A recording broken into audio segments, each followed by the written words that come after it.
Hello, my fellow viewers. Welcome to the third installment of the Positive Film Buffs look back on my dream vacation to Walt Disney World in 2017. If you've seen my last video, you know that I went to Epcot on my first day of the vacation, and it was there that my dream of going to Walt Disney World and meeting my hero, Mickey Mouse, was finally fulfilled. But this magical vacation is far from over, though. Far from over. On our second day at Disney World, on June 5th, now we went to the park that I expected would be the first one to go to, the Magic Kingdom. It took a bit of time to get there, as we traveled on a monorail and went through a large line to get to the entrance, which actually proved the fact that Walt Disney World truly is the #1 most visited theme park in the world, more than Disneyland in California. When we eventually got in, we set foot in the Magic Kingdom by taking a small walk down Main Street, USA. That street was amazingly colorful and brilliant, surrounded by gorgeous-looking buildings, a famous character or two roaming the streets, and a glorious-looking castle called Cinderella Castle that most certainly looked like the beating heart of Walt Disney World. As we were about to learn, though, there were other places in this kingdom that made it more magical also.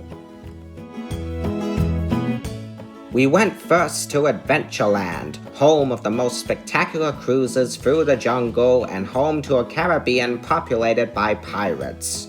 Those two attractions looked like good adventurous experiences to start our magical day, and while the adventure on the Jungle Cruise looked brilliant, well, we went with the Pirates of the Caribbean. No doubt helped that we were all big fans of one of the biggest movie franchises Disney has ever created. The famous ride lived up to its legendary status and was an enjoyable experience, and also greatly combined the pirates of the legendary ride with the characters from the films. After that, we headed over to Frontierland, home to other interesting aspects filled with excitement, from a runaway mine train to a big fancy boat. It was there that we took a walk down Liberty Square, and we ended up seeing a live show starring the most unlikely famous characters that I never once in my mind thought I would see at Walt Disney World, the Muppets. I'm serious, the Muppets were actually there, performing a live show trying to reenact classic American history, but of course, being Muppets, they find a way to screw it up, but still make the show heavily entertaining, and again showing the Muppets at the top of their game. After that, we entered the main attraction at Liberty Square, the Haunted Mansion. There is one word I can describe this attraction: brilliant.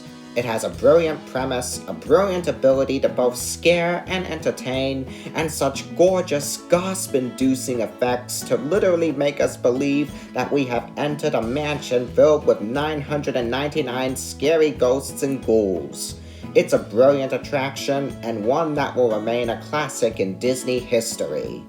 We did a bit of relaxing from the brilliantness of that attraction afterward by taking a chill out at Gaston's Tavern. We then took a walk into Fantasyland, arguably the most magical and colorful place in the Magic Kingdom. I'm serious, you could not imagine the amount of fantastic attractions and rides that I took a glimpse at. Let's see. There's a little attraction called It's a Small World. Then there's one with the most unexpected of long queues ever, Peter Pan's Flight, and a 4D movie attraction called Mickey's PhilharMagic. My goodness, Fantasyland was filled with all sorts of attractions. We had so much time and so little to do. Wait a minute, strike that, reverse it. Thank you. But while going on one of these attractions was tempting, I had two goals in my mind to do today. The first goal was located in a tent called Pete's Silly Sideshow, and inside were Minnie Mouse, Goofy, Donald Duck, and Daisy Duck, working at the sideshow as various performers.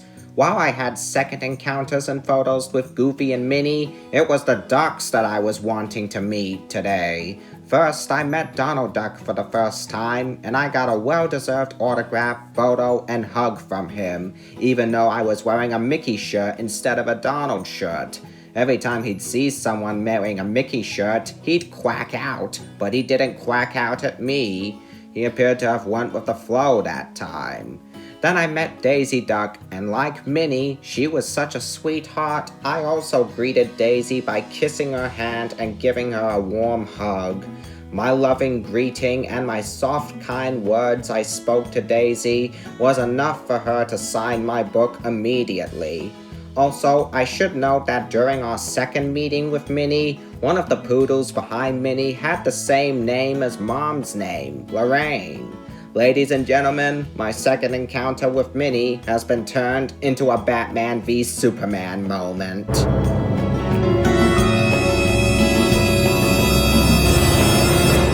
Shortly after, we went back to Main Street, and we could not have picked a perfect time to do so, as it was time for the Magic Kingdom's daily magical parade. Spectacular is the perfect word to describe the parade. Just look at the amount of characters and floats that passed us by. Beauty and the Beast, the Princess and the Frog, Cinderella and her Prince Charming, Anna and Elsa, Rapunzel and Flynn Rider, The Little Mermaid, Peter Pan and Wendy, other Disney icon Tinkerbell, Princess Merida from the Great Scotland, Maleficent in her dragon form, Snow White and her 7 dwarfs, and last but not least, Mickey Mouse and Minnie Mouse, joined by all their friends as well.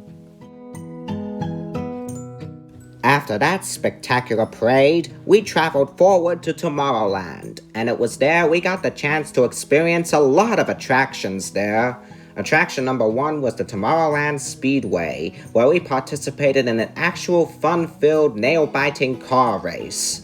Attraction number 2 was the Carousel of Progress, where we experienced an animatronic show that describes the progress of technology.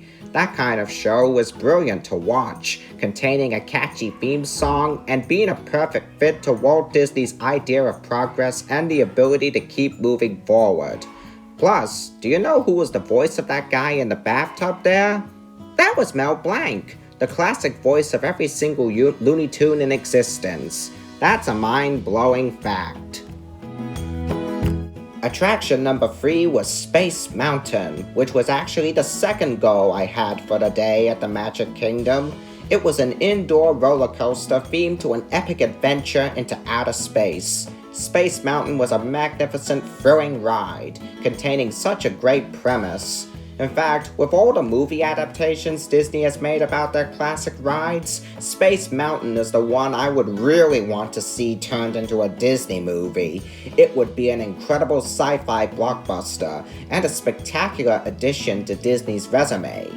After taking a tour around Tomorrowland via a tram, we went to the 4th attraction, Monsters Inc. Laugh Floor, where we saw a laugh-out-loud stand-up comedy show hosted by Mike Wazowski and featuring a gaggle of monster comedians. After Tomorrowland, we took a train ride back to Main Street, and there, we basically spent the last remaining hours of the day shopping for gifts. In fact, the majority of our day was spent shopping for gifts.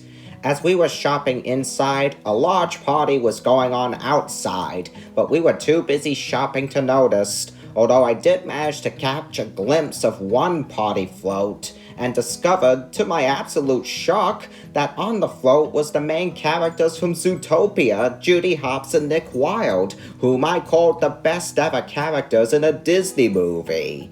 Getting a glimpse of Judy and Nick, no matter how small it was enough to be magical in a second day filled with a bunch of magical moments.